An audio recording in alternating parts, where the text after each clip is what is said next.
Hello everyone and welcome back to our AI security engineering tutorial series. So today we are going deep on a topic that should keep every full stack developer up at night, JWT token theft, as commonly called JWT, one of the most impactful attacks targeting modern authentication systems. Before we jump in, if you are getting value from this content, hit that subscribe button and give this video a like. Also, everything in today's tutorial, the diagrams, the code examples, the mitigation strategies is available as open source documentation on the Gradient Path GitHub repository. So you will find the direct link in the description below. So you can follow along, fork it, and use it as a reference for your own project. So now, who exactly is this tutorial for? This series is specifically designed for full stack developers and AI engineers who are serious about building secure web applications.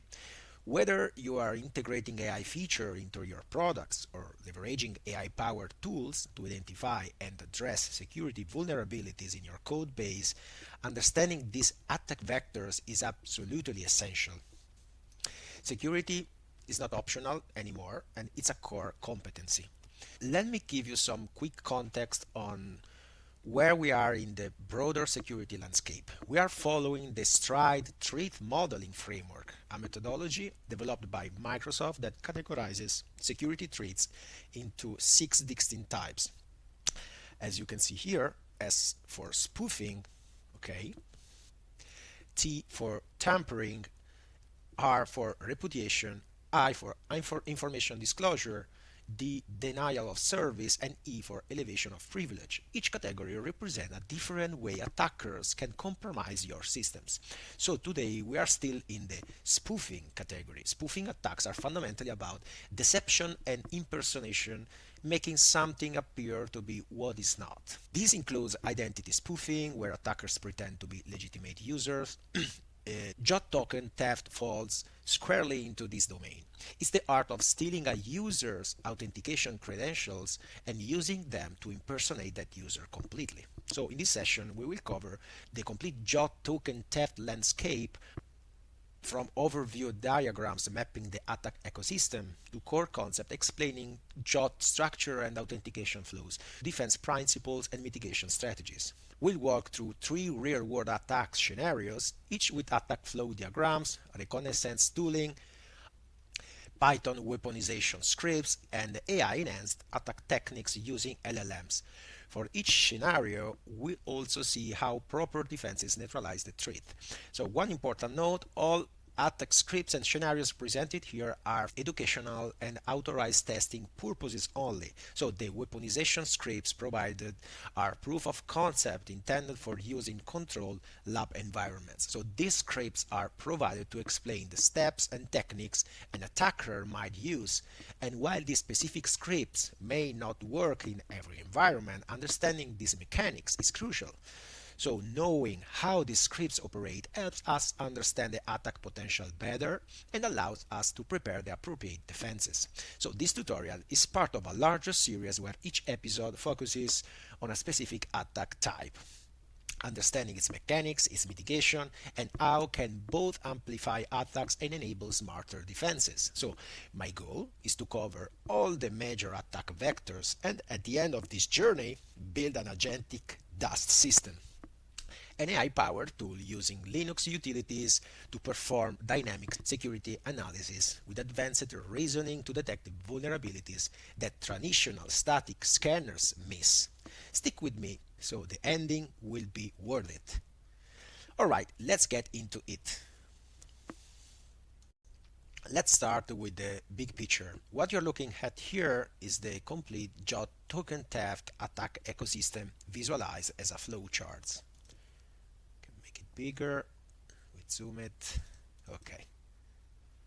So the attack vectors are shown with orange borders, we can see here, these 4.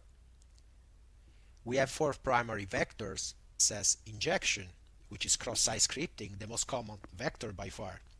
Then man-in-the-middle attacks, where attackers intercept tokens during network transmission. And browser malware represent malicious extensions or malware that can directly access browser storage. And finally, we have compromised third-party scripts, those external libraries you load from the CDN that might get hijacked. Each of these vectors targets specific vulnerability context, shown with blue borders here. Let's make it bigger, okay.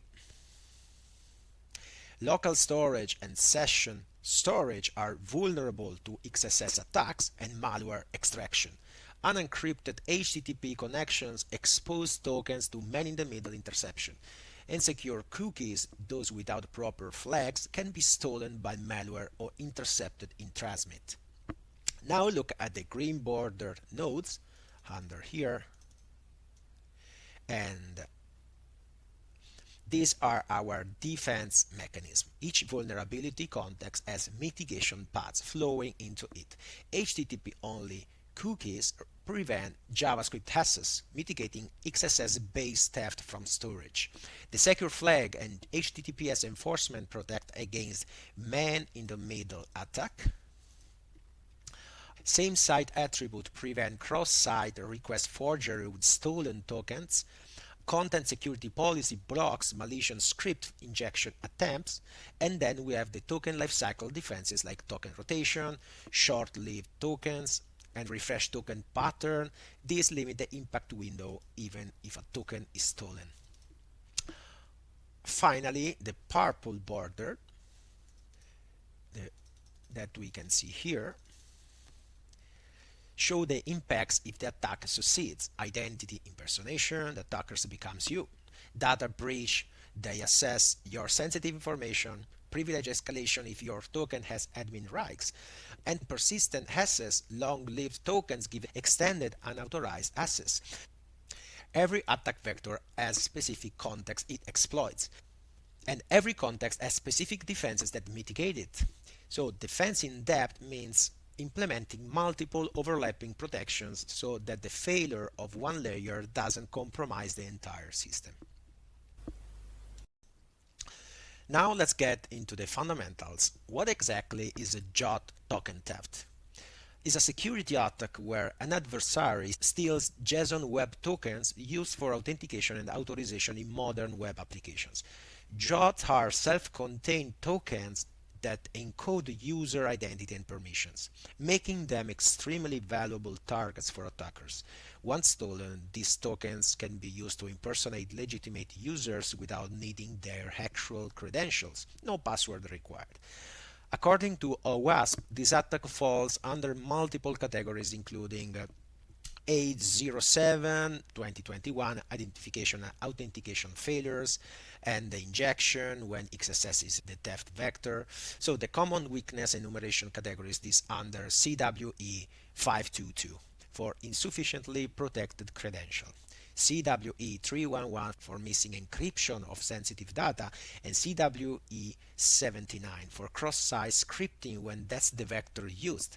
So the critical thing to understand here is that JWT are bearer tokens. Anyone possessing the token can use it, unlike traditional session-based authentication where sessions can be invalidated server-side at any time.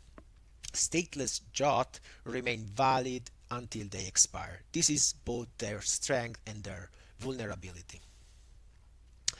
Before we understand how JWT can be stolen, we need to understand what they actually are. A JSON Web Token consists of three parts separated by dots. You can see the example here with the three sections highlighted. We have the header, contains the token type JWT and the signing algorithm being used, like HS256 or RS256. The payload contains the claim statements about the user and additional metadata. This includes things like user ID, roles, permissions, and critically the expiration time. The signature is created by encoding the header and payload together, then signing with a secret key. This ensures the token's integrity. If anyone modifies the header or payload, the signature won't match and the token will be rejected. Each segment is a base64 URL encoded. The first segment is a header, the middle is payload, and the last is the signature. Now let's see how JWT authentication actually works in practice. This sequence diagram shows the complete life cycle of JWT authentication from initial login through token usage, refresh, and eventual expiration. So phase 1 is initial authentication. The user enters their credential, username, and password. The browser sends a POST request to the login endpoint. The server validates those credentials against the database. If valid, it generates two tokens: a short-lived access token, typically 15 minutes, and a long-lived refresh token, typically 7 days. The server returns these tokens to the browser.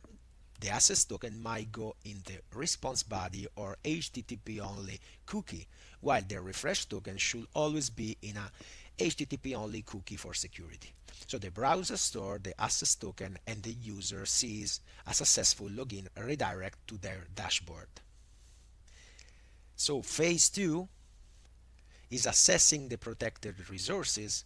When the user wants protected data, the browser retrieves the stored access token and includes it in their request in an authorization header as bearer, followed by the token. Then the API server then extracts the JWT, verify the signature using the secret key, checks the expiration claim, validates other claims like issuer and audience, and if everything checks out, returns the protected data. Phase 3 shows subsequent requests, so as long as the token is valid, the same flow continues: request with token, validation, response with data. Phase 4 is when the access token expires. After 15 minutes, the user makes a request with the now expired token. So the server checks expiration token is expired and return 401 unauthorized response. Phase 5 is token refresh. Here's where the refresh token pattern saves the day. The browser detects the 401 response and automatically sends a refresh request with a refresh token. The server validates that refresh token, checks if it's been revoked, generates a new access token, optionally rotates the refresh token, and returns the new access token. So the browser stores it and retries the original request. So the user never sees any interruption. The phase 6 happens when the refresh token expires or the user logs out. If the refresh token has also expired, the refresh request fails and the user gets redirected to the login page to re-authenticate. If the user initiates logout, the server adds the refresh token to a blacklist and all stored tokens are cleared. Let me highlight the key differences between these two tokens types, because understanding this is crucial for both implementing and attacking JWT-based systems. The SS token are short-lived, typically 5 to 60 minutes. They contain user identity and permissions. They are sent with every API request. They are stateless. The server doesn't store them. And critically, they cannot be revoked before expiration in a pure stateless implementation. And the refresh token, they are long-lived, lasting hours to days. They are used only to obtain new SS token, never for API access. They are stored more securely in HTTP-only cookies. They can be revoked server-side since they are typically stored in a database, and they should be rotated on each use for security. This architecture matters for security because short SS token lifetime limits the exposure window if stolen. Refresh tokens enable revocation without constant database lookups on every request. So the separation allows different security treatments for each token type. And stateless access tokens enable horizontal scaling since any server can validate them without shared state. Now, here is what attackers are looking for: the vulnerability points where theft can occur.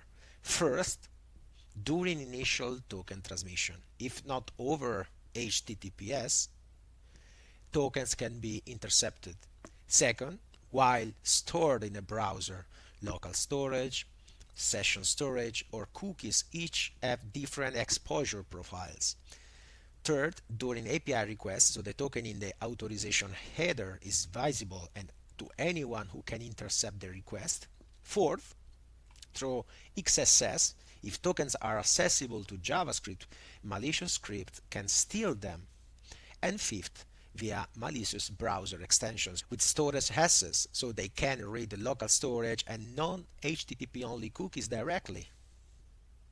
So JWT tokens theft exploits the fact that tokens must be stored somewhere accessible to the client application. The attack typically follows these stages. Token identification. Attackers first identify where the application stores the JWT tokens: local storage, session storage, cookies, or in memory. Exploitation.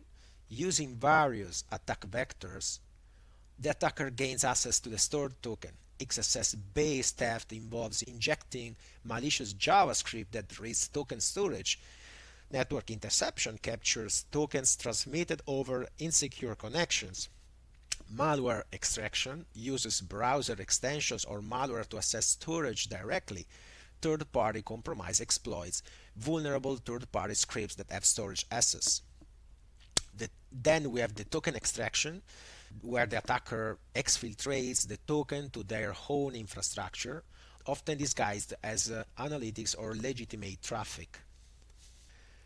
The token replay is the next step, where the stolen token is used to authenticate as victim user, gaining unauthorized access to protected resources. And then we have lateral movement. Depending on token permission and lifetime, attackers may escalate privileges, access sensitive data, or establish persistent access across multiple systems. We have the impact section. The impact of JWT token theft can be severe and far-reaching. Let me break this down. So we have immediate impacts include identity impersonation. Attackers can act as the legitimate user with full privileges. Authentication bypass security controls based on authentication are completely circumvented. And session writing all actions appear to come from the legitimate user, making detection extremely difficult. Second impacts include data breach, access to sensitive personal information, financial data, or proprietary business information. Privilege escalation. If the compromised token has elevated permission, attackers gain administrative access. Lateral movement, using the compromised account as a pivot point to attack other systems. And users lose trust when their accounts are compromised. And we have also long-term consequences, include persistent access. Long-lived tokens provide extended unauthorized access. Compliance violation. The severity is amplified by token lifetime, token scope, and detection difficulty. Let's discover the attack vector section. We have, first of all, the cross-site scripting, or XSS, is the most common vector for JWT theft. Attackers inject malicious JavaScript into the application, which executes in the victim browser with full access to the same origin. This script can read from local storage or session storage, where tokens are often stored, access cookies if not protected with the HttpOnly flag, and exfiltrate tokens to attacker control server. These are three types of XSS that enable token theft. Stored is access, where malicious script is persisted in the database through commands, profiles, or messages. Reflected XSS, where script is injected via URL parameters or form inputs. And DOM-based XSS, where client-side script vulnerabilities are exploited. We have also man-in-the-middle attacks, occur when JWTs are transmitted over an encrypted connection or when HTTPS is improperly implemented. This includes like network sniffing to capture tokens from HTTP traffic on public Wi-Fi or compromised networks. SSL stripping to downgrade HTTPS connection to HTTP, certificate spoofing, using fraudulent certificate to intercept encrypted traffic, and DNS hijacking to redirect traffic to attacker-controlled servers. We have also browser-based malware and extensions to represent a malicious software running in the user's browser environment. This includes malicious extensions with excessive permission reading storage Trojan scripts injected through compromised software updates, keyloggers, and screen capture recording authentication flows, and memory scraping to extract tokens from browser memory.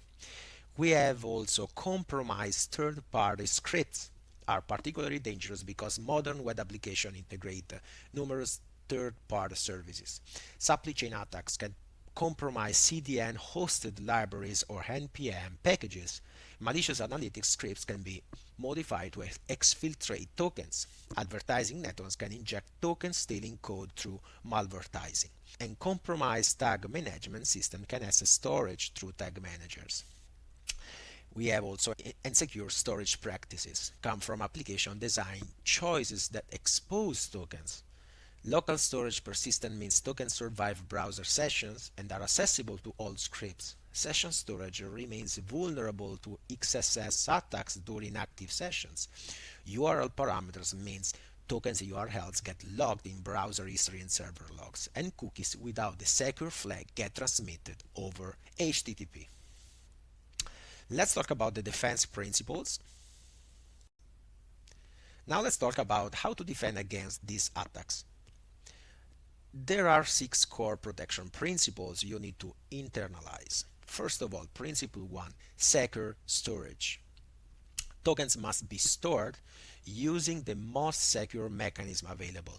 Storage location matters. Prefer HTTP-only cookies over JavaScript accessible storage.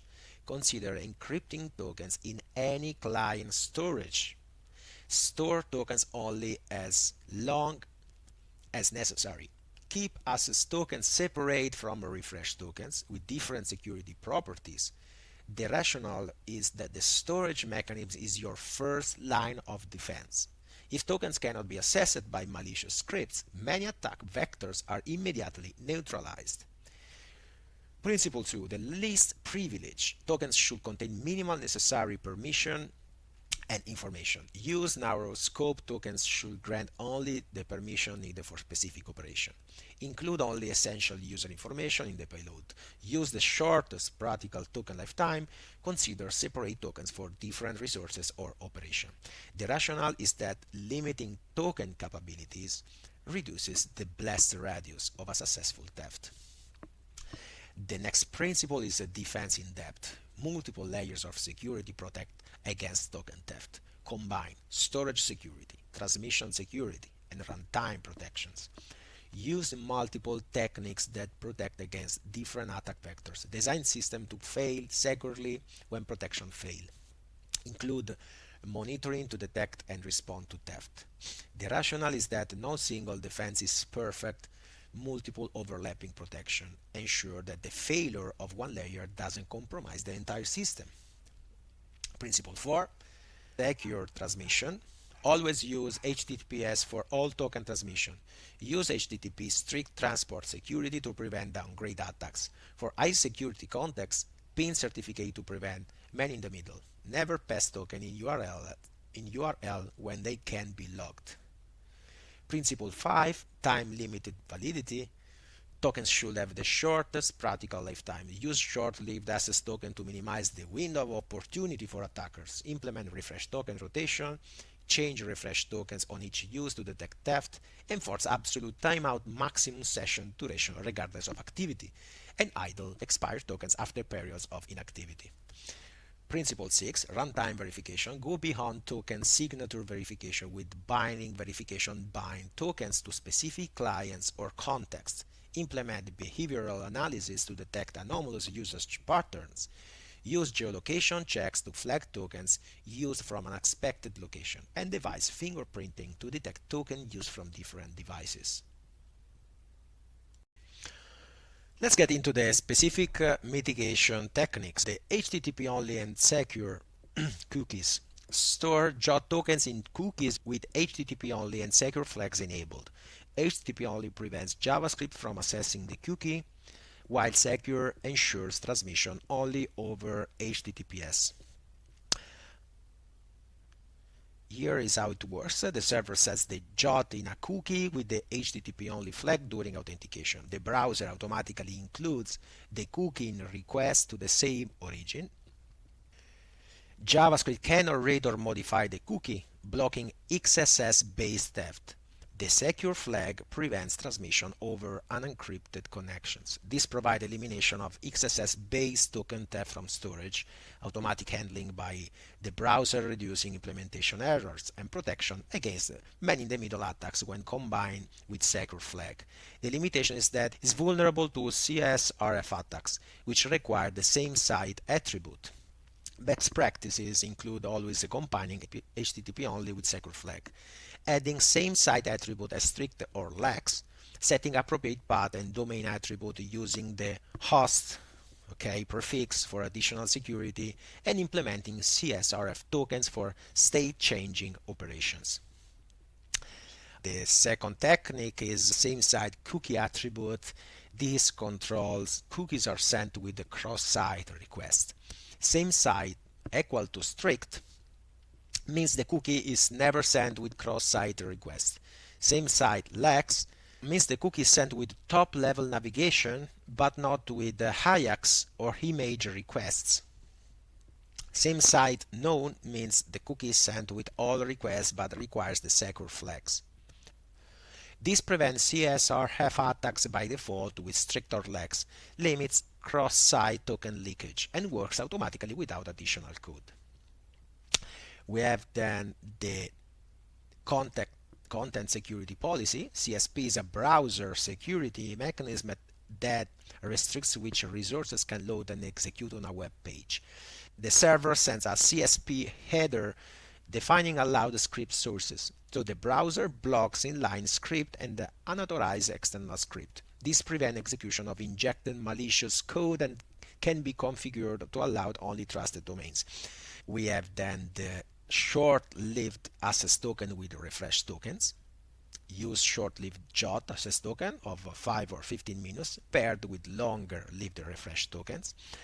And then we have the token binding and context validation. So bind tokens to specific client characteristics and validate these bindings on each request. Include the client fingerprint, in token claims IP address, user agent, device ID. The server validates these characteristics match on each request. A mismatch indicates potential token theft. You can combine multiple factors for stronger binding. And then we have HTTPS everywhere with HSTS. Enforce HTTPS for all communication and implement HTTP strict transport security to prevent downgrade attacks. All token transmission occurs over encrypted HTTPS. The HSTS header tells the browser to always use HTTPS. The browser refuses HTTP connection to the domain. This prevents SSL stripping and downgrade attacks.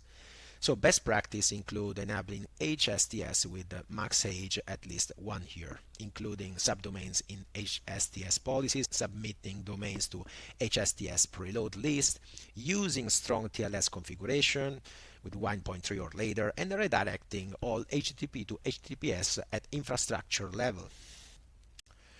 Now let's look at our first real-world attack scenario. XSS-based token theft from local storage. So an attacker discovers a stored XSS vulnerability in a social media web application that stores JWT tokens in the browser local storage. The application allows users to post comments but fails to properly sanitize HTML input. So here's the step-by-step attack process. Step 1 is the vulnerability discovery. So the attacker identifies that user comments are rendered without the proper HTML encoding, allowing script injection. So the second one is malicious payload crafting. So the attacker creates a comment containing JavaScript that reads from local storage and exfiltrates the JWT token. Step 3, the attacker posts the malicious comment to a popular discussion thread. Step 4, legitimate user view the thread, causing the malicious script to execute in their browser. Step 5, token extraction. The malicious script assesses the local storage, get item JWT token, so to retrieve the victim's authentication token. Step 6, the token exfiltration, so the script sends to the stolen token to an attacker-controlled server via an HTTP request or by encoding it in an image URL. Step 7, the attacker uses the stolen token in the authorization header of API request to impersonate the victim. Step 8, unauthorized access, so the attacker gains full access to the victim's account, including private messages, personal data, and the ability to perform actions as the victim. Let's analyze the diagram.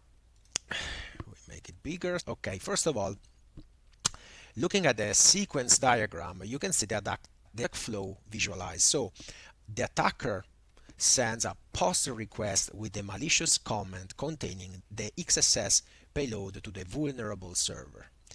The payload contains a script tag that will fetch the local storage JWT and send it to the attacker's domain. The vulnerable server stores the comment without sanitization. This is the critical failure point. The vulnerable server returns the page containing the malicious script. At this point, the victim already has a JWT stored in local storage from their previous login. The victim browser executes the injected script automatically as a part of rendering of the page. The script reads the JWT from local storage and makes a request to the attacker server, something like get, for example, evil.com with parameters token equal to the real token. So the attacker server receives the stolen token and passes it to the attacker. Now the attacker can make a request directly to the API server with the stolen token in the authorization header. The API server validates the token signature, which is valid because it's a legitimately issued token, and returns the victim's private data. The attacker can then perform action as the victim, like transferring money, and those actions succeed.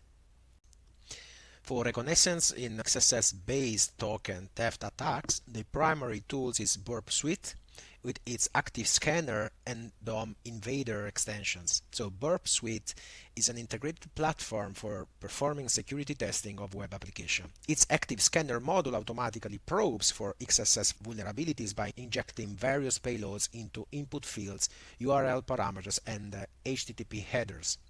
DOM Invader is a browser extension specifically designed for testing DOM-based XSS vulnerabilities by analyzing how client-side JavaScript processes user input. The reconnaissance steps are: first, configure browser to use Burp Suite as a proxy, enable intercept mode and navigate through the target application, use the spider module to crawl and map all endpoints, run active scanner to discover endpoints to identify XSS injection points, use DOM Invader to test DOM-based XSS by monitoring sync and source interactions, review the scan result to identify parameters vulnerable to XSS injection, and note the context of each XSS vulnerability, whether it's in HTML, JavaScript, or an attribute. Now let's look at the weaponization Python script. This is a comprehensive XSS token theft simulation script designed for educational and authorized testing purposes only. At the top we see the standard imports, a request for HTTP operation, beautiful soup from BS4, HTML parsing, URL lib.parse for URL manipulation, argparse for command line arguments, and logging for visibility into what the script is doing. So the logging is configured at the info level with timestamps so we can track exactly what's happening during execution. The first measure function is generate XSS payloads. Okay, let me explain exactly what this function does and how it works internally. This function accepts a single parameter, the attacker server URL where stolen tokens will be sent. It constructs and returns a Python list containing multiple XSS payload strings. Each design has a different attack vector for stealing JWT tokens from local storage. Okay. The function's core purpose is to provide attack vectors, different web application filter, different HTML elements and attributes. So having multiple payloads variants increase the probability that at least one will bypass the application defenses. Each payload uses a different HTML element or JavaScript event handler to execute the token stealing code. So let me walk through each payload variant and explain why they exist.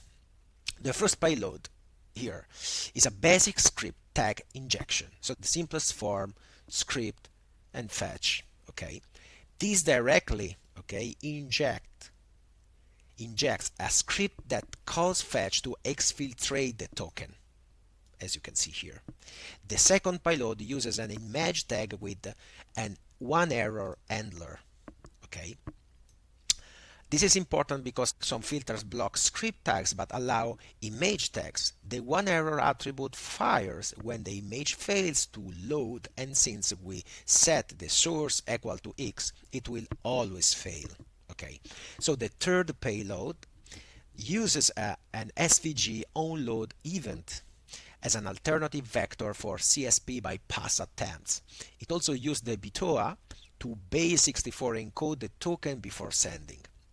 So the fourth payload uses a JavaScript URL schema in an anchor tag, useful for stored XSS in link context. The fifth payload uses an input field with onFocus and autofocus. The autofocus attribute ensures the event fires automatically without user interaction. The sixth payload uses a body onload event that executes just when the page loads. And the seventh is an advanced payload that checks multiple possible token storage location, JWT token, access token, and session storage, and only exfiltrates if a token is found. So now we have a series of modular injection point detection functions. Let me explain each one in detail. So the first one is find form injection points. Actually, this function is responsible for extracting all HTML forms by analyzing their input fields for XSS vulnerability potential. Internally, this function uses beautiful soup to find all form, as you can see here. Find all, and easier. Form find all. For each form, it extracts the action URL where the form submits data, the HTTP method get or post, and the enc type attribute which determines how form data is encoded. The function that iterates through every input element within the form, extracting the name attribute, input type, text, hidden, password, email, and current value, if any. It builds a structured dictionary for each form containing all this metadata. The key insight is that text type inputs and text areas are the most likely injection points, but hidden fields can sometimes be modified via URL parameters, and even password fields occasionally reflects their values in error messages. After this, we have find URL parameter injection point. It focuses actually on query string parameters and URL path segments. This function first parses the current page URL using url parse to extract existing query parameters, every key value pair after the question mark. So these existing parameters are prime injection target because the application is already designed to process them. The function also scans the entire page HTML looking for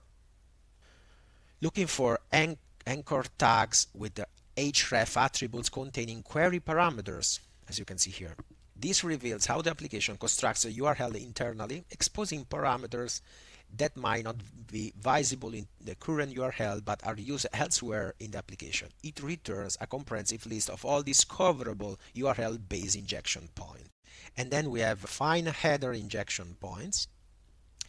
It examines HTTP headers that application might reflect in their responses or log in ways that lead to XSS. So the function maintains a predefined list of commonly injectable headers.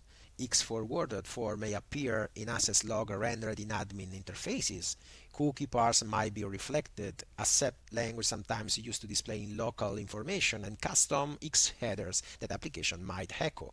For each header, the function notes whether it's likely to be logged, displayed, or processed by the application. Headers that are reflected without encoding are particularly dangerous because they are rarely considered as attack vector by developers.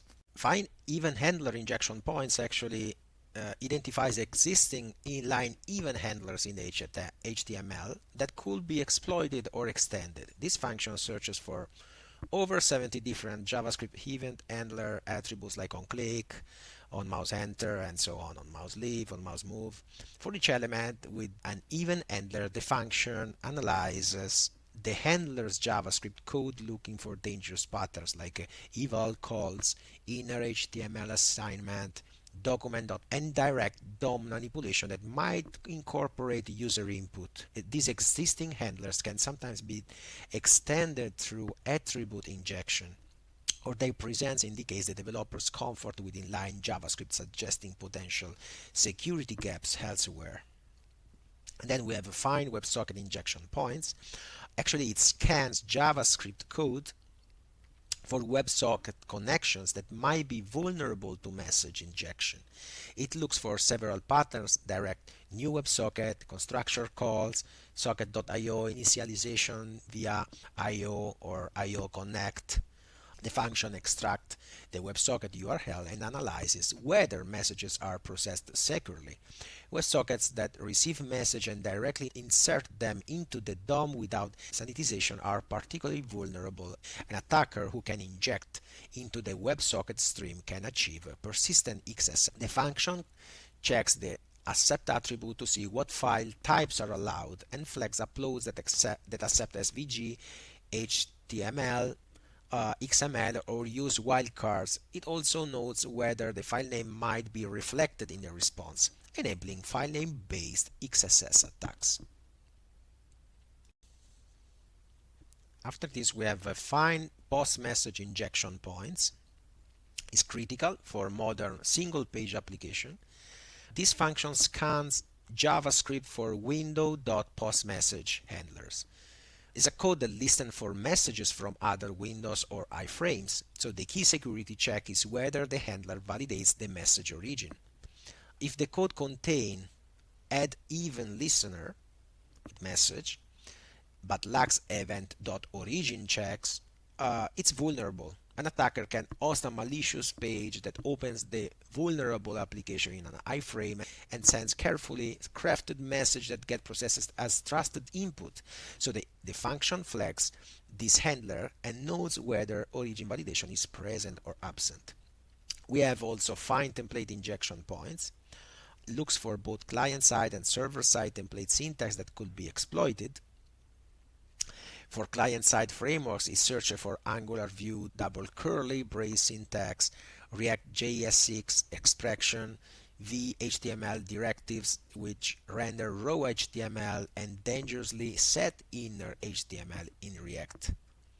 For server-side indicators, it looks for Django template syntax, ARB Ruby templates, and PHP echo statements. The function also identifies dangerous DOM patterns like inner HTML assignment, outer HTML modification, and documents.write calls, all of which can render attacker-controlled content as executable HTML or JavaScript. We have also find API endpoint injection points. Examines actually JavaScript for AJAX calls and fetch requests that might reflect input in their response. It extracts API endpoint URLs from fetch, calls, HTML, HTTP request, actions, and jQuery AJAX methods. For each endpoint, the function notes that HTTP methods and visible parameters and whether the response appears to be rendered directly to the DOM. JSON APIs that return user input in their response can enable XSS in the content type if the content type isn't strictly enforced or if the response is parsed and rendered without encoding. And then we have find fragment injection points.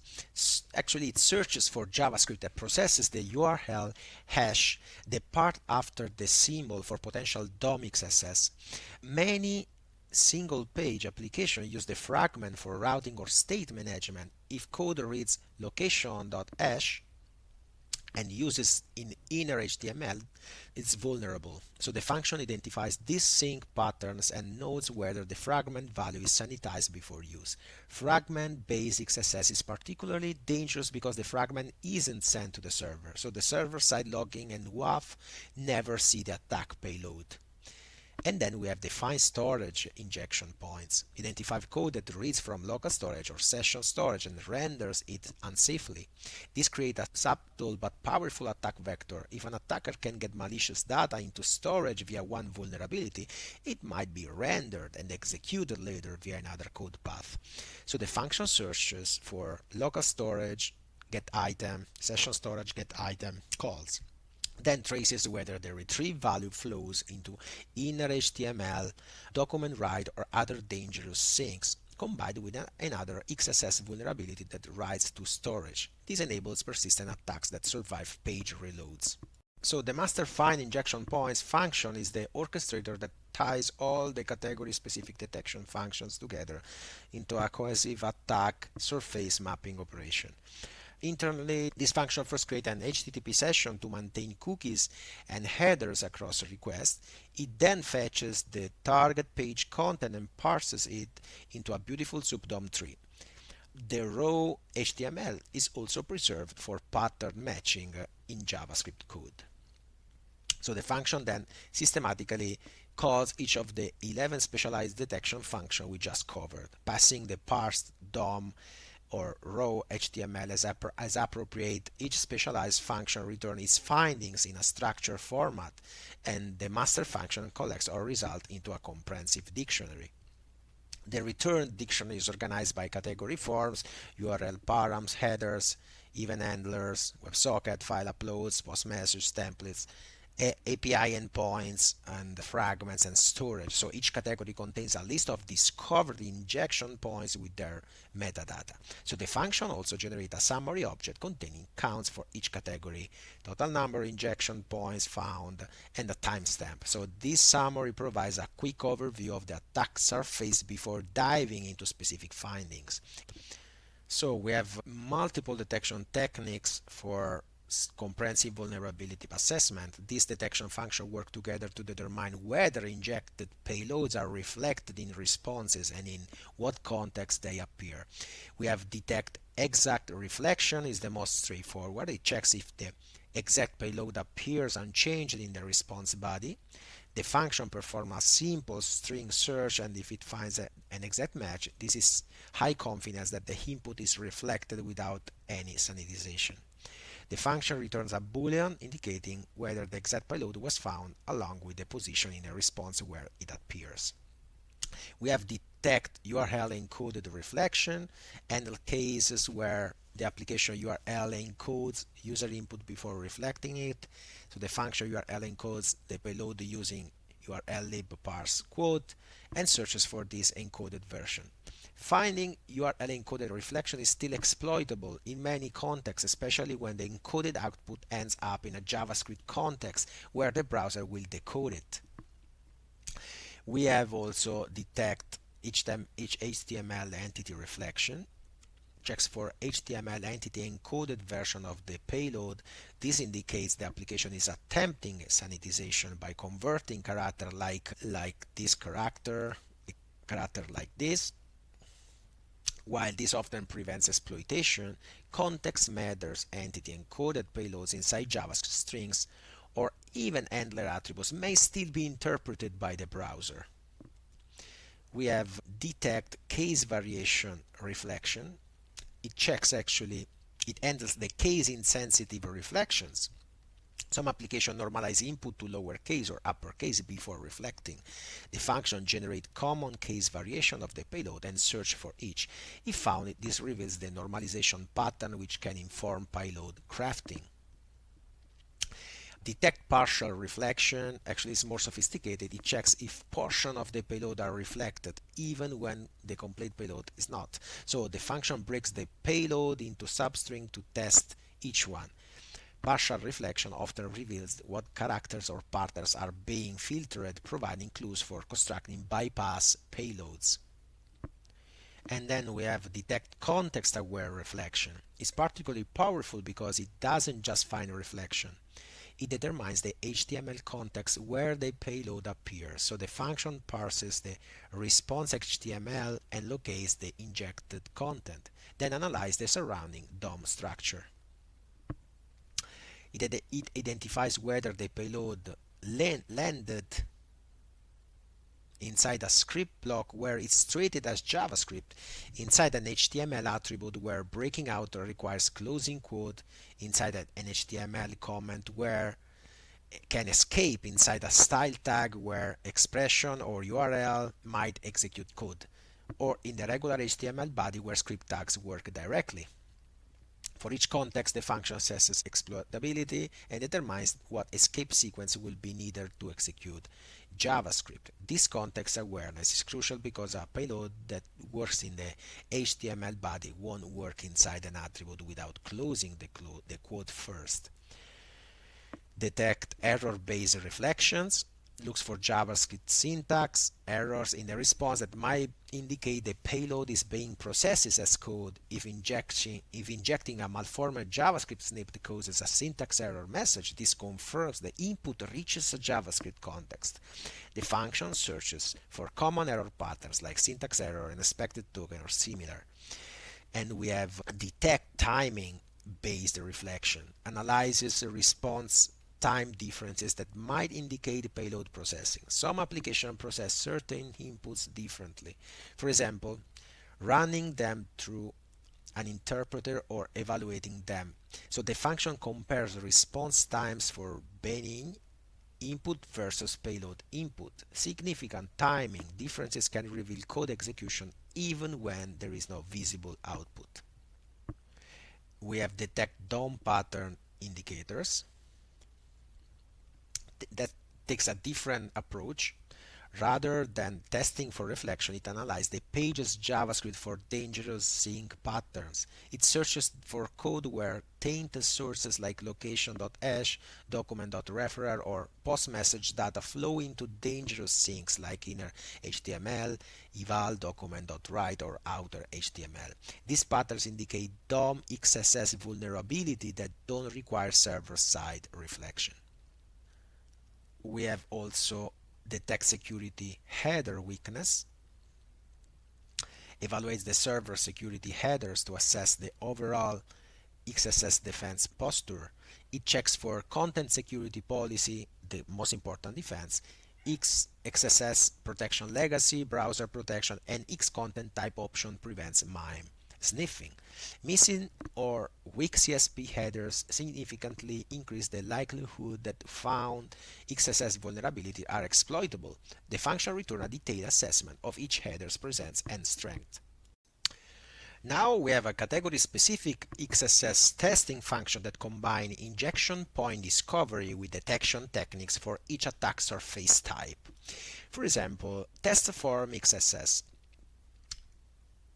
It performs comprehensive form-based XSS testing. The function takes a form's metadata, action URL, method, and fields along with the payload to test. It constructs a form submission request, inserting the payload into each text-like input field. For post forms, it builds a dictionary of form data with the payload. For get forms, it appends parameter to a URL. After submitting, it runs all relevant detection methods on the response to determine if the payload was reflected and in what context. So the function also checks for stored XSS by requesting the page and checking if the payload persists. We have test URL param XSS. It tests actually query string parameters for reflected XSS. For each discovered URL parameter, the function constructs a request with the payload substituted for the parameter value. It then runs the full detection suite on the response. Okay. The function is careful to test parameters individually to isolate which ones are vulnerable. It also handles URL encoded parameters correctly, ensuring the payload is properly encoded for the URL context before submission. The test header XSS, also this function is direct Means that we send directly the HTTP request with payloads in custom headers and checks if they are reflected in the response body or headers. So we don't need further testing. Actually, this function tests whether HTTP headers are reflected in the response. So the function sends a request with a payload here. In each injectable header, user agent, referrer, xforwarder 4, and others, it then searches the response for reflection of the header value.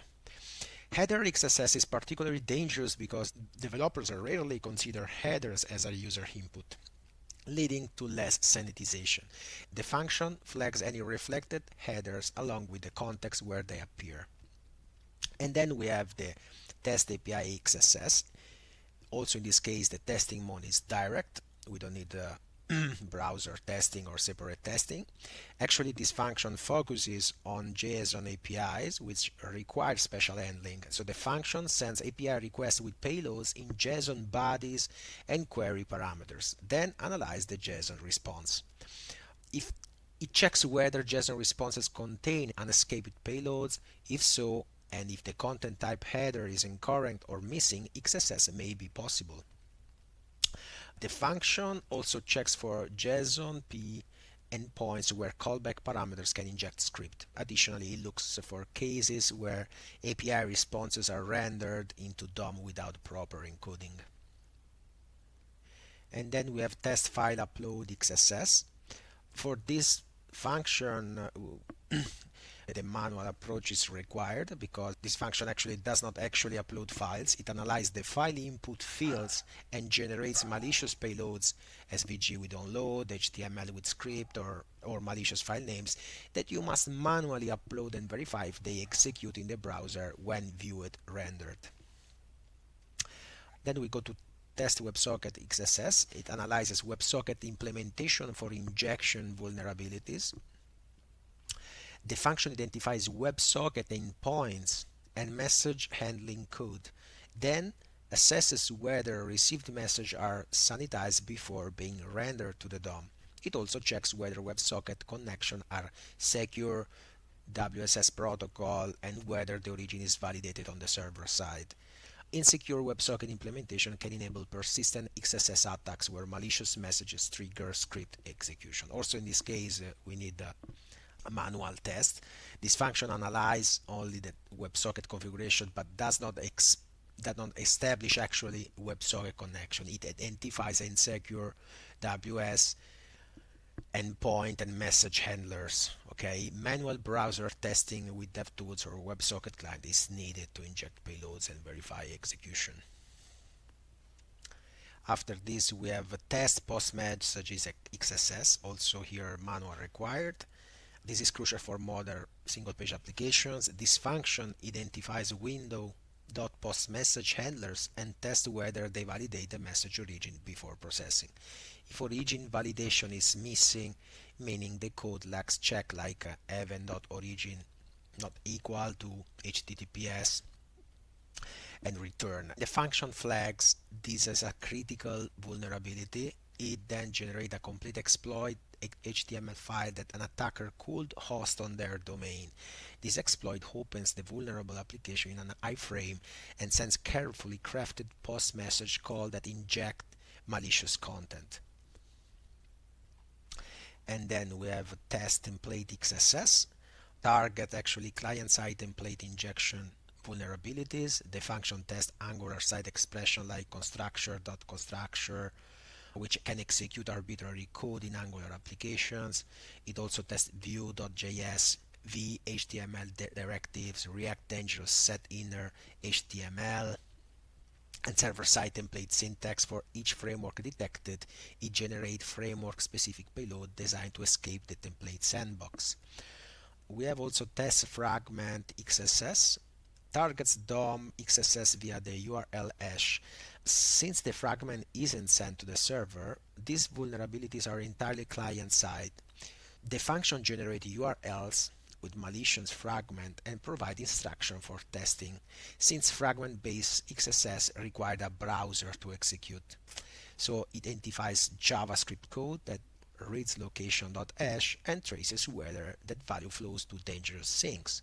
If so, it generates a proof of concept URL that will trigger the access. We have also test storage XSS. Also, this case is manual required. Actually, it looks for vulnerabilities where data read from local storage or session storage is rendered unsafely. This function traces the flow from storage and read operation to DOM rendering. If it finds pattern like inner HTML equal to local storage, get items, user content, it flags this is a vulnerable. The exploitation path typically requires first injection malicious data into storage via another XSS vulnerability, making this a second stage attack vector. We have also test event handler XSS. It analyzes actually existing inline event handlers for exploitation potential. So the function examines handlers that contain dangerous patterns eval, inner HTML, function constructor, and determines if any of them incorporate a user controllable input. It also checks for event handler injection vulnerability where attacker input could extend or modify existing handlers through attribute injection. And after this we have the run XSS simulation. Here we go. This function is the main entry point that orchestrates the entire XSS vulnerability assessment process. Think of it as the conductor that coordinates all the specialized functions we have discussed. When this function starts, it first creates a request session object here. Using a session is important because actually it maintains cookies and headers consistently across all requests, mimic a real browser session where authentication tokens and preferences persist. Next, the function establishes a baseline response time by making a normal request and measuring how long it takes. This baseline is critical for timing-based detection. So the function then proceeds through three major phases. First is a discovery. It calls find injection points, and here we go, it's here, to map the entire attack surface. So this populates a comprehensive dictionary with all potential entry points across all 11 categories. The function logs a summary showing how many forms, URL parameters, headers, and event handler and other injection points were discovered. The phase 2 is the payload generation. We generate the payloads here, so we call just generate XSS payloads with the attacker server URL to create the payload list. Each payload is logged for visibility, showing the various attack vectors that will be tested. And then we have the testing phase. This is where the heavy lifting happens. The function iterates through each category of injection point and calls the appropriate testing function. For forms, for example, it tests each form with each payload. For URL parameters, it tests each parameter individually. For headers, it tests each injectable header. For categories like post message, fragment, and storage that require client-side execution, the function generates proof of concept file and instruction rather than attempting a server-side testing, since these DOM-based vulnerabilities need a real browser environment. Throughout testing, results are accumulated in a structured format. Each finding includes the injection point, so the payload that succeeded, the context where it was reflected, the confidence level, and recommendation for exploitation. At the end, the function generates a comprehensive summary report showing the total endpoints tested, total vulnerabilities found, a breakdown by severity, and a list of high-risk findings that require immediate attention. Now let's look at how AI fundamentally transforms these attacks. So the first LLM enhancement integrates with the find injection points to provide intelligent prioritization that goes far beyond what rules-based scanning can achieve. The function is a query LLM. That function actually handles all communication with the language model. So it accepts a prompt string and returns the model's response. Internally, it configures the LLM with a system prompt that establishes the model as an expert security researcher.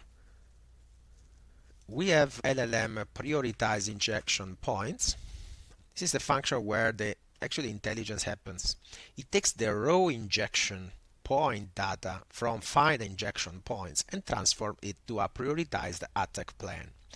First, the function builds a comprehensive context summary for the LLM. This includes the target URL, count of each injection type discovered, sample data from the most promising entry points, form field names, event handler, code snippet, template syntax pattern, and a representative HTML snippet from the page. The prompt then asks the LLM to perform several sophisticated analysis. It should predict which input fields are most likely to reflect user input without sanitization. Search boxes, comment fields, and user profile inputs historically have the highest vulnerability rates. So the model should also identify sanitization patterns visible in the HTML. Are there signs of output encoding, DOM-purified usage, or framework-specific prediction? So are there signs of encoding or DOM-purified usage or framework-specific protections? Additionally, the LLM analyzes event handlers for dangerous things, looking at the JavaScript code to identify which handlers modify the DOM in exploitable ways. Identifies the front-end frameworks like Angular, Vue, React, and Node's template injection risk specific to each. Finally, it checks for security indicators like CSP meta tags, nonce attribute, and strict mode declaration. So the LLM's response is structured to include a priority ranking of injection point with risk score from 1 to 10, detailed reasoning explaining why each point is likely exploitable, recommended payload types optimized for each context, and specific bypass suggestion if sanitization patterns are detected. So the response also includes a detected sanitization pattern with bypass strategies, framework-specific attack vectors, security control assessment, and crucially, attack chain opportunities where multiple findings can be combined for greater impact. So this integration transforms the scanner from a tool that finds possible vulnerability into an intelligent system that understands which vulnerabilities matter and how to exploit them effectively. So the second LLM enhancement replaces static payload list with dynamically generated context-aware payloads. This is a game changer because the same XSS payload that works in one context completely fails in another. So the analyze injection context function is the reconnaissance phase. It works by injecting a unique test marker, a random string that won't be confused with the existing page content, into each injection point. So the function then examines exactly where this marker appears in the response. This analysis actually is incredibly granular. Essentially, the function is trying to figure out exactly where the marker landed so it knows how to break out and execute a payload. Think of it like being in a locked room. You need a different key depending on which room you are in. Okay, so the different rooms of a web page, for example, each HTML attribute room, if the marker is inside something like an input value, the function sees it's trapped inside quotes. To get out, it needs to provide a double quote followed by a greater than sign to close that tag and start a new one. We have also the script block room. So if the marker lands inside a script tag, the rules of JavaScript apply. So the function has to ask, I'm inside a string. So if so, it might need to use a forward slash, a less than sign, the word script, and a greater than sign to kill the script entirely and force the browser back into regular HTML mode. We have also the HTML comment. If the marker is buried in a comment, is effectively invisible. To become live again, it needs the specific escape sequence dash greater than sign. The style tag room here inside a CSS block. So the function looks for ways to close the style with a forward slash, okay, style, and greater than sign, or perhaps look for older vulnerabilities like the expression function. We have the regular HTML body. This is the easiest one. If the marker is just sitting in the body of the page, the function knows it can just use a direct script tag starting with a less than sign. Why the escape sequence matters? For every one of these contexts, the function identifies the exact breakout sequence required. An attribute context needs that double quote and greater than sign. A JavaScript string might need to close the script tag entirely. A comment needs those dashes and the greater than sign. So this specific sequence is the critical key. Once the function knows exactly which characters are needed to break out of the current cage, it can head that information off to generate a payload that actually works.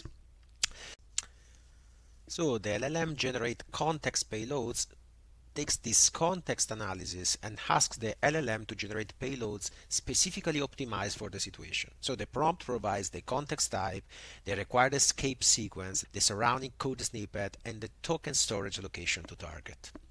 So you can see here the prompt, the context. You can see all the instruction here, obfuscation techniques. So the LLM generates 10 distinct payloads using various obfuscation techniques. This includes Unicode escape sequence like this, HTML entities like this, JavaScript template literals with embedded expressions, and function constructor pattern like constructor here, dot constructor, string from char code using SVG, image, details, body, or iframe elements. Each payload is designed to first execute the escape sequence to break out of the current context, then execute JavaScript that reads the token from storage and exfiltrate it. When a payload fails, perhaps because a WAF blocked or the application filter specific pattern, LLM generate bypass payloads, this function, actually it steps in. So this function provides the LLM with information about what was blocked and asks for alternative payloads that achieve the same result using different techniques. So the LLM might suggest a case variation, encoding combinations, alternative event handlers, or completely different vectors. So this iterative refinement process mimics how human penetration testers adapt their approach based on what they learn about the target's defenses. So the third LLM enhancement moves beyond individual vulnerabilities to synthesize complex multi-step attack chains. This is where AI truly shines, identifying not obvious connection between separate findings that a human might miss. The LLM synthesize attack chains takes the complete scan results with all findings across all categories and asks the LLM to identify how multiple vulnerabilities can be chained together for maximum impact. So the prompt provides the full context, all discovered XSS points with their context, the security controls in place, the application architecture as understood from the scan, and the ultimate goal of JWT token theft. The LLM is asked to identify combination opportunities. Can a reflected XSS be combined with a post-message vulnerability to bypass a CSP via an iframe? Can a form XSS be chained with a WebSocket injection to escalate to real-time session hijacking? Can a DOM XSS via Fragment be combined with storage XSS to persistent compromise that survives page reloads? Can template injection in a framework be combined with the event handler exploitation for framework-specific remote code execution? So the response is structured as a set of attack chains, each with a severity rating based on impact, detailed step-by-step instruction for each phase of the attack, with chains circumvent context security policies and prerequisites that must be true for the chain up to work. Cancel. So the response is structured as a set of attack chains, each with a severity rating based on impact and exploitability. The fourth LLM enhancement addresses the documentation challenge, turning actually technical findings into professional reports suitable for different audience. So we have the LLM generated report.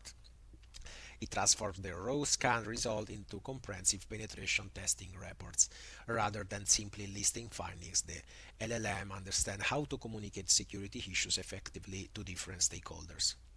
So the function as you see, generates multiple report sections. The executive summary is written for non-technical stakeholders, C-level executives, project manager, compliance officers. So actually describe risk in business terms: potential regulatory fines, reputation damage, customer data exposure. It avoids technical jargon while accurately conveying severity. So here we can see also other cases where engineer can apply machine learning driven XSS detection evasion. Okay, actually really advanced attackers can use this method. Actually, it uses adversarial techniques to evade ML based XSS detection systems. So attackers can train surrogate models to mimic target detection systems and use gradient based methods to find perturbation that cause misclassification while maintaining malicious functionality. The reinforcement learning for WAF bypass optimization, where RL agents are trained to automatically discover WAF bypass techniques by treating penetration testing as a sequential decision making problem with the rewards for successful bypasses. So the agent learns to chain multiple evasion techniques in combination that have never been seen before. Okay, let's talk about the mitigation diagram for the first scenario. So now let's look at how proper defenses stop this attack. In the mitigation diagram, the attacker sends the same malicious comments with the XS payload. Okay, but the secured server sanitizes the input, removing script tags before storing the comment. Okay, when the victim browser requests the page, the secured server applies CSP headers and returns the page with sanitized content plus a strict content security policy. So the JWT is now stored in a HttpOnly cookie, not local storage.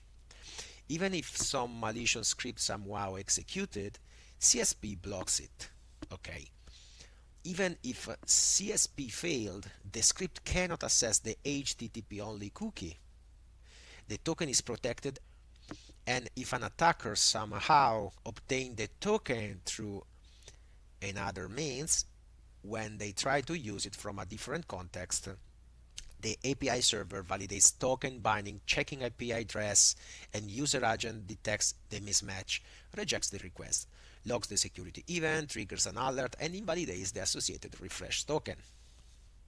This is a defense in depth. Input sanitation prevents injection, CSP blocks script execution, HttpOnly prevents token access, token binding prevents misuse, and monitoring enables response. Scenario 2 covers token theft via compromised third-party script, a supply chain attack. An e-commerce application uses multiple third-party services, including analytics, chat widget, and advertising networks. So an attacker compromises one of these third-party scripts through a supply chain attack, injecting code that steals JWT tokens. So the attack process begins with the attacker gaining access to a popular analytics provider CDN or NPM package repository. They modify the analytics script to include token stealing functionality while maintaining normal analytics behavior to avoid detection. So the compromised script is automatically distributed to thousands of websites. When victim websites load the script, it runs with full access to the same origin context. The malicious code scans common token storage location and silently exfiltrates token along with normal analytics data. So as we can see here, we have our diagram where we see all the steps of our attack. So we can see that the attacker injects token stealing code into, for example, analytics.js. The modified script is deployed and the script tag loads cdn.analytics.com. Okay, the victim navigates to the e-commerce site, it returns the HTML page and load the analytics script. So it returns actually the compromised script, and so in this case the JWT is stored in the local storage. It executes the analytics script and it just steals the token in these steps. It exfiltrates the token and sends with a post request to the server, to the attack server. So the attacker receives the stolen token and can, of course, authenticate as the victim. Let's talk about the reconnaissance tools. Actually, for the supply chain, we can use retire.js, Snake, and npm audit. So these tools analyze the JavaScript dependencies to identify known vulnerabilities in third-party libraries. For example, retire.js scans for outdated JavaScript libraries with known security issues. Snake provides comprehensive vulnerability scanning across the entire software supply chain. Shodan can discover web applications using specific JavaScript libraries, and Wapalizer helps identify the technology stack of target website. So the reconnaissance steps involve scanning target website for vulnerable JS libraries, running npm audit on package files, checking for absence of sub-resource integrity hashes on external scripts, and identifying which CDN hosted scripts are loaded. Let's see the weaponization Python script. In this case, we have an analyze external script. It's a function actually that maps the external JavaScript dependencies of a target web application. When called with a target URL, this function first fetches the page content just like a browser would. It then parses the HTML using Beautiful Soup to find every script tag with a source attribute. These represent externally loaded JavaScript files. For each script, the function extracts the full URL and determines whether it's hosted on a third-party domain. It does this by parsing both the script URL and the target URL, then comparing them domains. If they differ, the script is third party. The critical security check happens next, so the function examines whether the script tag includes integrity attribute. This attribute contains a sub-resource integrity hash, a cryptographic hash of the expected script content. If present, it means the browser will verify the script content before executing it. So scripts without the SRI are flagged as vulnerable because they represent a blind trust relationship. If the CDN or NPM package is ever compromised, the browser will execute whatever malicious code the attacker substitutes. There is no verification that the script hasn't been tampered with. So the function returns a comprehensive analysis for each external script. So the full URL, the hosting domain, a boolean indicating whether the SRI is present, the integrity hash if it exists, and a vulnerability flag. This gives the attackers a complete map of which scripts represent exploitable trust relationships. The compute script hash function downloads a script and computes cryptographic hashes that can be used for SRI verification. So this function accepts a script URL, fetches the JavaScript content, then computes 3 different hash types, then the base 64 encoded hash value. The reason for computing multiple hash types is compatibility. Different browser and security policies may prefer different algorithms.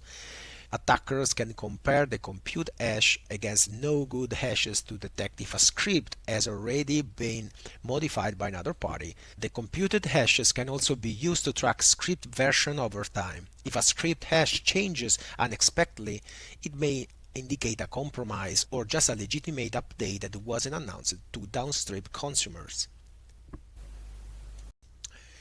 The simulate malicious modification function demonstrates how an attacker would inject token stealing functionality into a legitimate third-party script while maintaining its normal behavior. The function first fetches the original script content from the CDN or package source. This original code must continue to work normally. Any visible malfunction would alert developers to the compromise. The malicious payload is carefully crafted to blend with analytic style code, so variable names use legitimate sounding identifiers like performance metrics or user session, and analytics enhancement, for example. So comments describe innocuous functionality like performance monitoring enhancement or session tracking optimization, something like that. This social engineering through code makes the malicious section less likely to stand out during code review.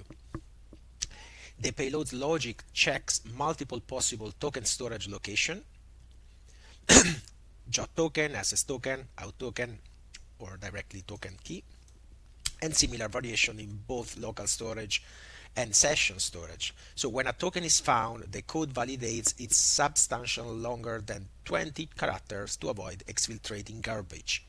So exfiltration uses an image beacon techniques. So the code creates a new image object and sets its source to the attacker server with the base64 encoded token as a query parameter. Image requests are ideal for exfiltration because they don't trigger CORS restrictions, don't require JavaScript fetch APIs that might be blocked by CSP, and blend with normal analytics traffic that also uses pixel beacons. The entire malicious payload wraps in a set timeout that delays execution until after the page loads. So this timing matters because security scanners often only analyze the initial page load and tokens might not be present until after the user authenticates. The modified script has the malicious payload inserted at the very beginning, followed by the original legitimate code. So this ensures that token theft executes while the analytics functionality continues to work normally, extending the window before detection. After this, we have the check CDN security. This is a function that evaluates the security posture of CDN providers hosting third-party scripts, identifying weaknesses that could enable or extend a supply chain attack. So the function makes a header request to the CDN URL and analyzes the response headers. It checks for content security policy headers on the CDN responses themselves. Weak or missing CSP on the CDN could enable additional attack vectors. It checks for X content type options. No sniff, which prevents browser from MIME sniffing responses. Without this header, an attacker might be able to serve malicious content that gets interpreted as JavaScript. The function pays particular attention to cache control headers. Long cache duration like max age, for example 1 year, flagged as a security concern. While long caching improves performance, it dramatically extends the attack window if a script is compromised. So user will continue loading the cached malicious script from their browser or intermediate proxies long after the CDN compromise is discovered and fixed. The function also checks for CORS headers that might allow unauthorized script access, and looks for signs of CDN provider identification that could help attackers target known vulnerabilities in specific CDN platforms. So the output is just a security assessment that helps attackers prioritize which scripts to target and helps defenders understand where their third-party dependencies have security gaps. The supply chain scenario includes 3 sophisticated LLM enhancements that elevate the attack from simple script modification to intelligent targeting. The first one, Enhancement 1, actually is intelligent script behavior analysis. It uses the language model to understand what each external script actually does and assess its value as an attack target.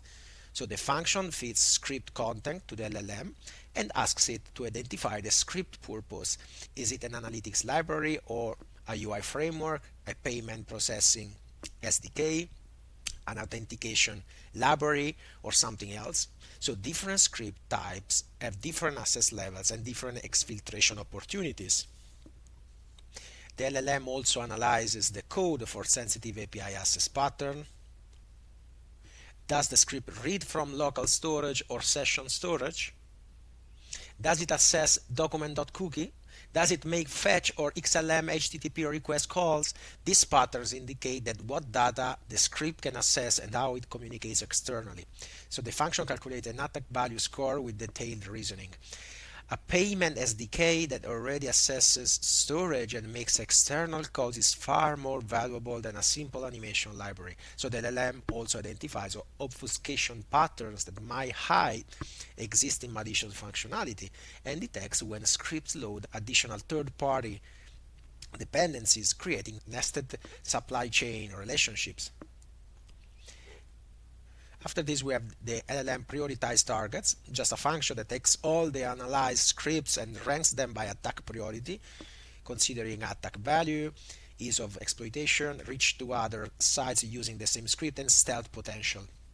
After this, we have the enhancement number 2, that is smart malicious payload generation. It creates token stealing code that matches the original script's coding style, making detection through code review much harder.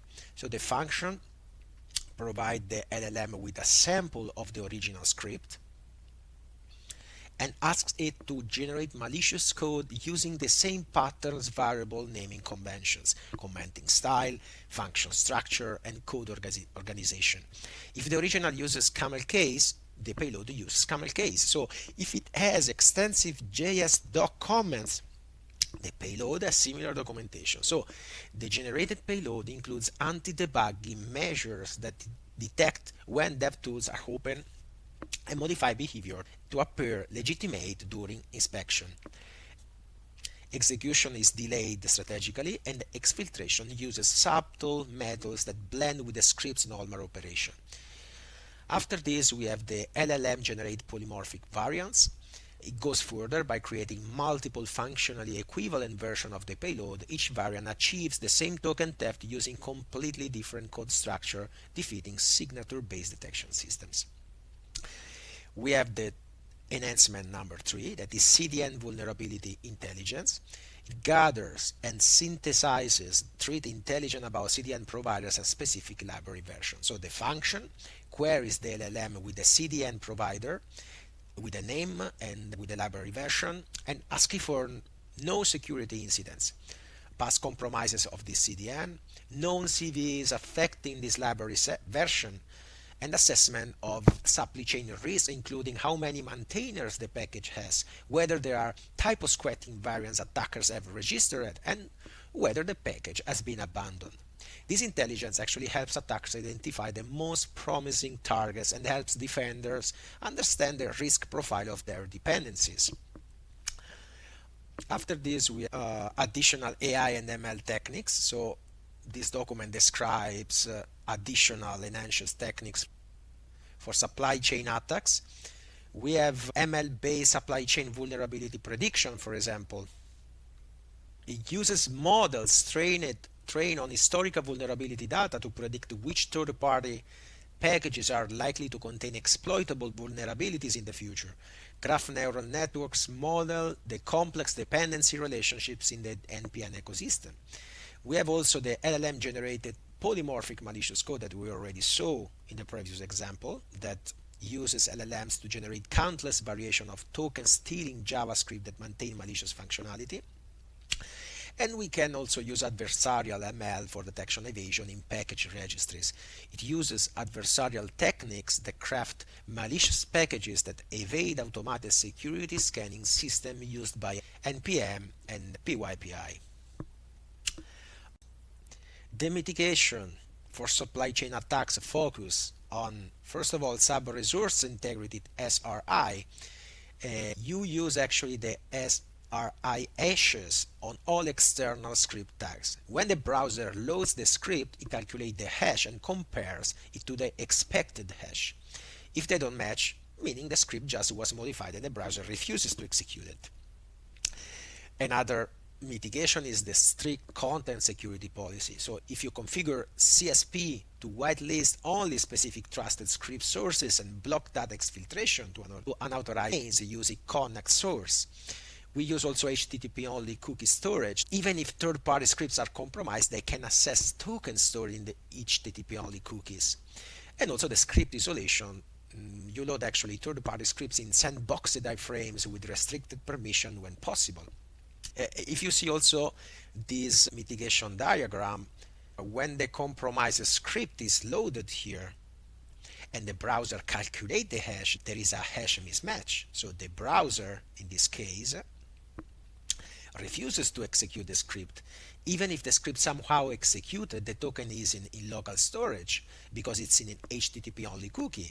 And at this point, the CSP blocks connection to unauthorized domain. Okay, let's see another scenario that is called man-in-the-middle attack on insecure connection. A user accesses their company's web portal from a coffee shop using public Wi-Fi. The application uses the HTTPS but doesn't enforce it properly, and the attacker performs a man-in-the-middle attack to intercept the JWT token. So the attacker set up a rogue Wi-Fi access point, or compromises the legitimate one. So when the victim connects, the attacker uses SSL stripping tools to intercept HTTPS connection, downgrade to the HTTP where possible. The attackers, the man-in-the-middle proxy, intercept the initial request, present an HTTP version of the site to the victim while maintaining HTTPS to the real server. When the user logs in, the attacker captures credential and the JWT token. All subsequent requests with the token are intercepted and logged. Let's talk about let's see again the flow. We can see here the diagram: connect to malicious Wi-Fi, establish the connection, the victim send the HTTP request to the portal, we forward the request as HTTPS to the server responds and redirect to HTTPS, we deliver as HTTP strip SSL, user enters credential, post login HTTP. So in this case the user doesn't notice missing lock icon. It captures credential and request, forward the login HTTPS and return the JWT token in response. And with the log we capture the JWT token. So for MITM attacks, the reconnaissance tools are Nmap for network discovery and Wireshark for traffic analysis. BetterCap is an all-in-one tool for network attacks, including HARP spoofing, DNS spoofing, and SSL stripping. So the steps involves using Nmap to discover active hosts, okay, Wireshark to capture network traffic, filtering for HTTP traffic to identify and unencrypt sessions, and looking for authorization, bearer, or set cookie patterns.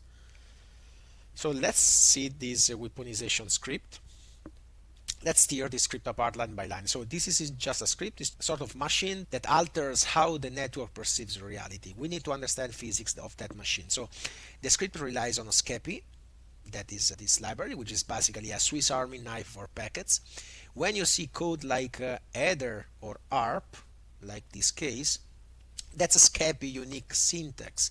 It uses the division operator to stack network layers on top of each other, just like building a Lego tower. Ethernet goes at the bottom, ARP goes on the top.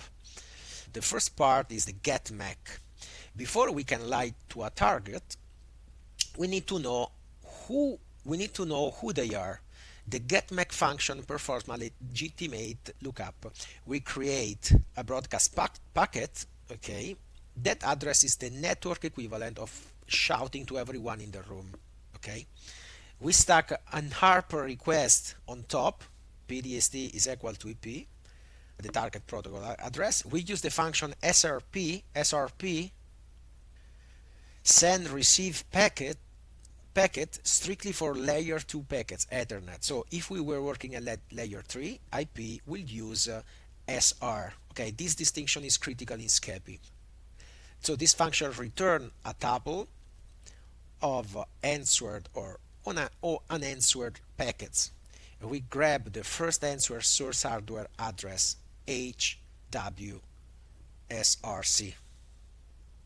Part 2 we call spoof ARP, actually is the poisoning engine. This function constructs the actual weapon, the poison packet.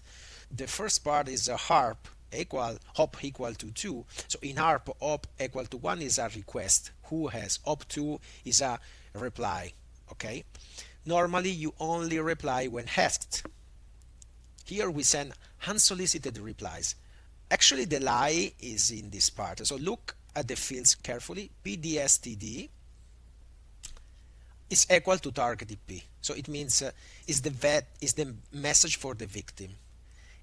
HWDST, second, sent to the victim specific network card. PSRC, that is the spoof IP, is this message comes from the gateway IP.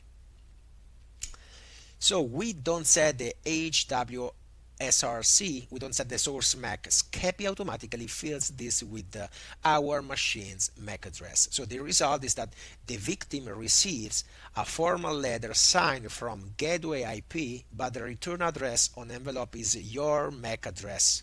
So their computer blindly trusts the label updates its internal map, gateway IP is equal to attacker MAC. So the part 3 is concurrency and synchronization. Let's see how we run the MITM attack. Actually, we have a sort of problem. So we need to poison the network constantly in loop while simultaneously capturing packet blocking. Okay, this is why we use threading.thread. Okay, we've set the daemon. We set the daemon to true. In this case, actually this is a fail-safe. It marks the thread as expendable. If the main script crashes or you hit Ctrl+C, the operating system will instantly kill this thread. Without this, a background loop could keep running as a zombie process, flooding the network even after your terminal closes. After that, we have the kill switch, that is stop event. So actually we pass a threading.event here. It's an object that we pass this object actually into the thread. This is a thread safe boolean flag. It means that the background thread asks every second while not stop event is set. Okay, when the attack finishes, the main thread calls stop event.set. The background thread sees the red light and breaks its loop to run cleanup code. The next part is the wiretap, the sniff, and the IP forwarding. The log message here, run echo proc cs system sysnet, is not just an advice, it's a mandatory. By default, Linux drops packets not meant for its own IP. Since we are tricking the user into sending their packets, we need to tell the Linux kernel, if you get a packet meant for Google, don't drop it, route it to Google. If you forget this, you don't perform a MITM attack, you perform a denial of service, because you black hole their traffic.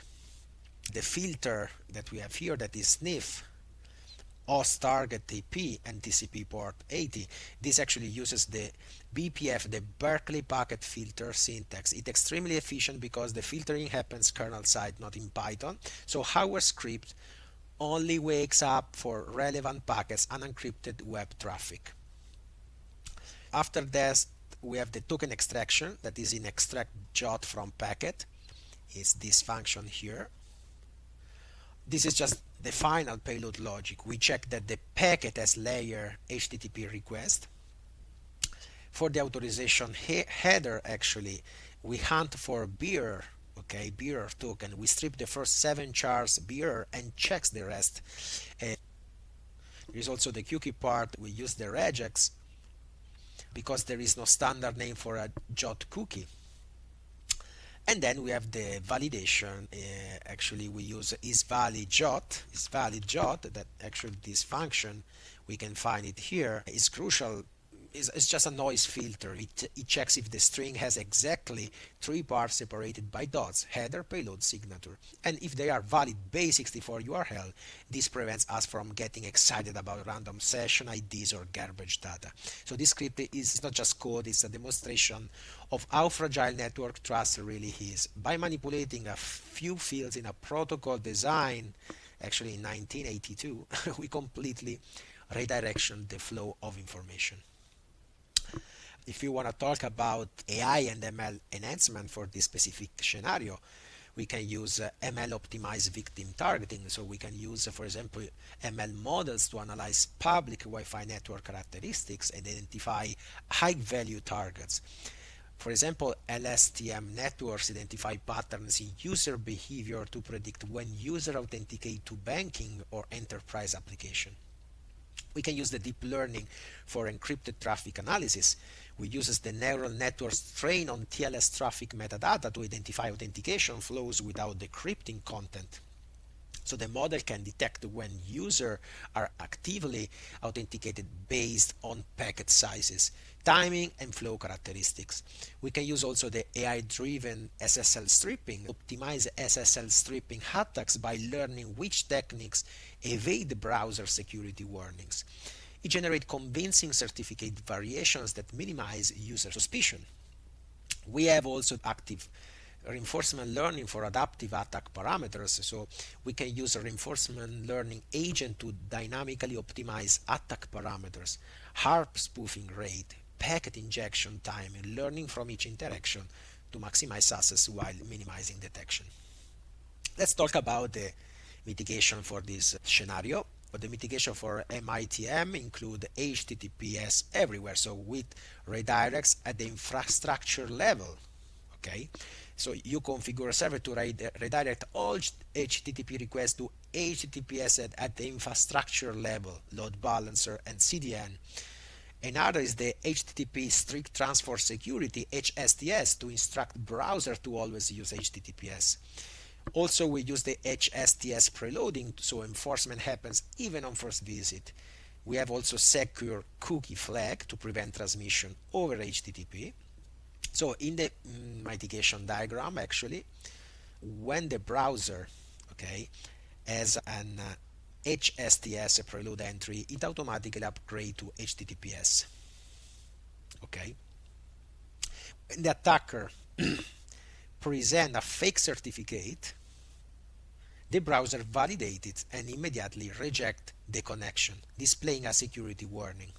Even if the user bypasses the warning, the secure flag on cookies prevents token transmission over HTTP. Let's see the fourth and the last scenario, that is browser extension malware, and we can find it here. Yes, it's here. So we have that scenario actually cover token theft via browser extension malware. So an attacker distributes a malicious browser extension disguised as a productivity tool. Once installed, the extension uses its permission to extract JWT tokens from any website the user visits. So the attacker creates an extension with legitimate appearing functionality but includes hidden malicious code. So it's distributed through official browser extension store with fake review. Users install it and grant broad permission, including access to all website and storage access. So the extension runs on every web page, accessing local storage, session storage, and non-HTTP-only cookies across all sites, and captured tokens are periodically sent to attacker-controlled server. It can use, here you can see all the diagram, all the steps that we just explained. And we can have different AI and ML enhanced techniques. So the browser extension scenario can use, for example, we can apply, for example, LLM generate convincing extension description and fake reviews. We can use for evasion of extension store security scanning. In this case, we use ML techniques to evade automated security scanning by submitting test extensions and observing acceptance rejection. Attackers can reverse engineer a detection feature and use adversarial perturbation to modify malicious code. We can use AI optimized data exfiltration timing. We use AI to identify optimal moments for exfiltration when malicious requests blend with legitimate traffic. So the mitigation, the HTTP only cookie storage, extension security policies, through manifest v3 that actually restrict extension access to sensitive cookies. Minimal token lifetime, so even if captured, tokens quickly become useless. Behavioral detection to monitor for tokens being used for unusual context. And enterprise allow listing to permit only pre-approved extensions. So in the mitigation diagram, when the extension actually try to access local storage, there is no token there. When it tries to access document cookie, you will see, or HTTP only cookies are not accessible to JavaScript, so the extension finds nothing to steal. So the final measure section covers token storage and expiration management in detail. So after the server generates the JWT access token where it's stored significantly impacts security. We say the HTTP only cookies are the most secure.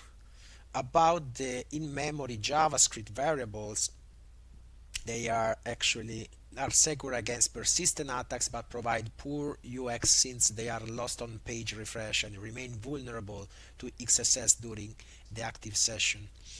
The session storage, for example, persists for the browser tab session and is better than local storage since it's cleared when the tab closes and scoped to a single tab, but it's still actually accessible to JavaScript and extensions. The local storage actually is the least secure that we can see here. It persists indefinitely, is accessible to JavaScript extensions and survives browser restart. This is the highest risk for token theft. Here you can see a table for storage comparison, other information, and also the expiration checking process. Here you get more information, and actually in this case you can understand what happened when the token expire. So when the access token expire but the refresh token is still valid, we already saw at the beginning the user request return 401 unauthorized. The client automatically sends a refresh request with the refresh token in HttpOnly cookie. So in this part we can understand how the system checks the token expiration. The process step by step. Okay, first of all, it extract and decode the token. It read the expiration claim and compare with the current time. Okay, we have a code snippet for this. So we have two options: JWT based refresh token that is stateless. It just check it refresh the token is also, if the refresh token is also a JWT, the expiration is checked the same way of the access token.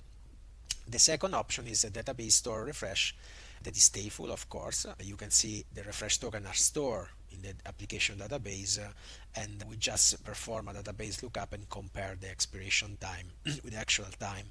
We can use also an hybrid approach that is JWT plus database.